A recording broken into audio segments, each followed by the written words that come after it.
আল্লাহ বলছেন আমি ওয়াদা করলাম, ওয়াদাল্লাহু, আল্লাহ ওয়াদা করছেন, আল্লাযীনা আমানু মিনকুম, তোমাদের মধ্যে যারা ঈমান আনবে, তোমাদের মধ্যে যারা আল্লাহওয়ালা হবে, তোমাদের মধ্যে যারা নবী প্রেমিক হবে, তোমাদের মাধ্যমে কোরআন সুন্নাহ ইজমা কিয়াসের ধারক বাহক হবে, যেই মানুষগুলি আল্লাহওয়ালা প্রমাণ করবে, ওয়া আমিলুস সালিহাত, নেক আমলে নিজেকে তৈরি করবে, পরিবারকে তৈরি করবে, সমাজকে তৈরি করবে।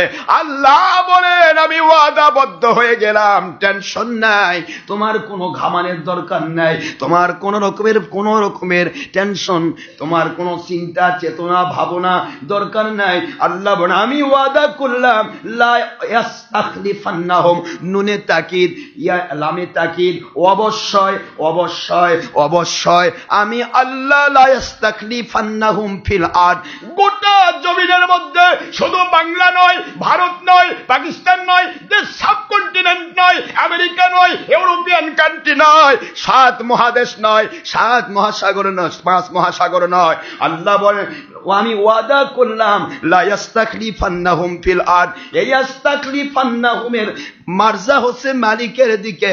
আল্লাহ বলেন আমি আল্লাহ ওয়াদা করলাম আমি তোমাদের ঈমান আর আমলের বদলতে খেলাফত গোটা জমিনে দান করব।